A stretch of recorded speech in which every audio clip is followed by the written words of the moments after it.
नमस्कार। अगर आपको कुछ मिनट्स में बहुत कुछ सीखना है तो ये शॉर्ट क्लिप आपके लिए है।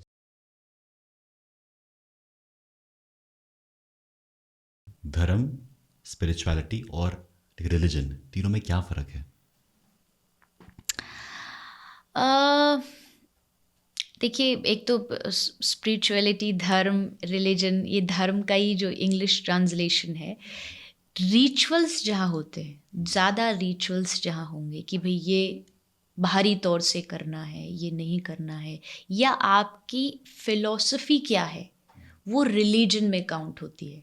जैसे हम हिंदू रिलीजन को फॉलो करते हैं, तो हिंदू रिलीजन में क्या होता है कि हमारी डूज और डोंट्स क्या है, हमें क्या करना है, क्या नहीं करना है। ये एक जैसे कॉन्स्टिट्यूशन होता है, वैसे धर्म का अपना एक कॉन्स्टिट्यूशन है। उसको हम रिलीजन कह सकते हैं कि भाई आप इस फिलॉसफी को फॉलो करने वाले, एक रिलीजन है उसमें ये करना सही है, एक है उसमें नहीं है। धर्म जो है वो वास्तविकता में कोई बाहर की चीज़ नहीं है। धर्म अंदर की चीज़ है, इंटरनल चीज़ है। उसमें कुछ ना भी कर रहे हो, अगर आपके थॉट्स प्रोसेस जो होता है, उस थॉट प्रोसेस को धर्म कहा जाता है। अगर आपके थॉट प्रोसेस किसी को दुख ना देने वाले हो, किसी को तकलीफ ना देने वाले होंगे, तो आप धार्मिक आदमी हैं। उसमें फिर अगर आप थोड़ा सा कोई बाहरी रिचुअल्स ना भी फॉलो करें तो चल जाएगा, बट आप अंदर से धार्मिक हैं। बहुत सारे ऐसे लोग होते हैं दुनिया में जो थोड़े से रिचुअल्स उतने फॉलो नहीं करते, लेकिन इंसान अच्छे हैं क्योंकि वो अपने धर्म की चीज़ों को मानते हैं, तो उसको आप धार्मिक कह सकते हैं। और अध्यात्म जो है, अध्यात्म ये कह सकते हो आप, आध्यात्मिक जीवन जीने का एक प्रोसेस है। जैसे कहीं भी कोई सिचुएशन को हैंडल करना है, तो अगर आप आध्यात्मिक होंगे तो आप उसको पार कर जाएंगे हंसते हुए, अदरवाइज आप बिखर जाएंगे। तो आध्यात्मिक आप ये कह सकते हैं, स्पिरिचुअलिटी जो है ये वे ऑफ थिंकिंग को चेंज करने का प्रोसेस होता है। जब आप आध्यात्मिक लोगों से जुड़ेंगे, आपकी विचारधारा बदलेगी, आपकी समझ बदलेगी। तो वैसे अगर डीपली जाकर के देखोगे तो तीनों में कोई फ़र्क नहीं है, जुड़े हुए हैं सब एक ही चीज़ों से।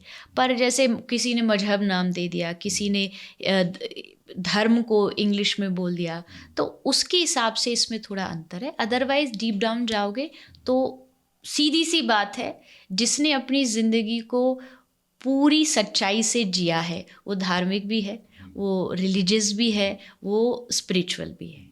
तो ये तीनों चीज़ों में कोई अंतर नहीं माना जाएगा। हर धर्म में कहीं ना कहीं बात एक ही होती है कि ईश्वर एक है, फिर भी इतना क्यों बंटावा है? मतलब क्या ये लोगों की वजह से है कि ये उनका इंटरेस्ट को सॉल्व होता है, उनका पर्पस सॉल्व होता है, या फिर जेन्युइनली देयर इज समथिंग कि ये धर्म की जो टीचिंग्स हैं वो बेटर है as compare to the religion? नहीं, देखो मुझे एक बात बताइए, इस दुनिया में हर देश का अपना अपना कुजीन है जी। खाना है।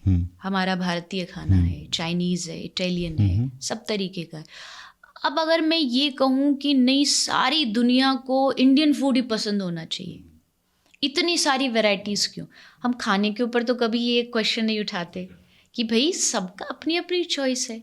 किसी को चाइनीज़ पसंद है, किसी को भारतीयों में भी किसी को साउथ इंडियन पसंद है, किसी को नॉर्थ इंडियन पसंद है। तो ये अपना अपना इंटरेस्ट है, अपने अपने भोजन का इंटरेस्ट है, अपनी अपनी रुचि है सबकी।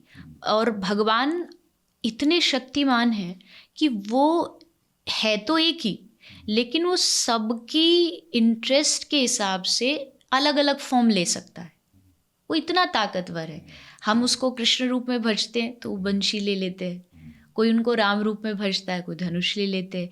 तो ये भगवान ने हम सब के लिए बहुत ही सहजता दी है, हमारे लिए इजी कर दिया है कि भाई आपको हमारे धर्म में मानते 24 अवतार। अच्छा। हमारे सनातन धर्म जी। तो मैंने 24 फॉर्म जो है वो तुमको दे दिए। अब तुमको जिसमें अच्छा लगता हो तुम उसको भजो, क्योंकि भगवान जानते हैं ना ह्यूमन नेचर सबका अलग अलग है। किसी को बहुत ज़्यादा जो नटखट कृष्ण थे वो पसंद है, किसी को मर्यादा वाले राम पसंद है, किसी को दुर्गा पसंद है, किसी को महादेव पसंद है। तो इसमें अंतर नहीं करना है, ये सबके अपने अपने भाव हैं और सबको प्रणाम है, जिसको जिसमें भाई। और जैसे मैं कहती हूँ कि इनमें भी अध्यात्म में भी एक कैटेगरीज होती है, स्टेजेस होती है, प्रमोशंस होता है। जैसे एक देवताओं की होती है, एक गंधर्व, एक भगवान। तो ये कुछ देवता जो होते हैं वो कुछ जो होते हैं वो देवताओं की कैटेगरी में, जैसे गणपति हो गए, वो देव हैं। लेकिन एक भगवान की कैटेगरी में आते हैं, जैसे कृष्ण है, राम है। तो ये जब धीरे धीरे धीरे स्पिरिचुअल पाथ पर आप बढ़ने लगते हो, नॉलेज आपको आने लगती है, तब आप एंड में जाकर के समझ जाओगे एक है। भगवत गीता में कृष्ण कह रहे मैं सबका सार हूँ, मैं सबका बीज हूँ। तो मुझे पकड़ लोगे तो फिर आपको भटकना नहीं पड़ेगा। फिर आपका मन एक जगह लग गया तो फिर आपको कहीं जाना नहीं, आपने एक को पकड़ा और पूरी लाइफ आपकी एक के साथ अच्छे से बीतेगी। अगर आपने इस वीडियो को एंड तक देखा तो आई एम श्योर आपने इस वीडियो से बहुत कुछ सीखा। पूरा पॉडकास्ट देखने के लिए और ऐसी और वीडियोस देखने के लिए इस चैनल को जरूर सब्सक्राइब करें।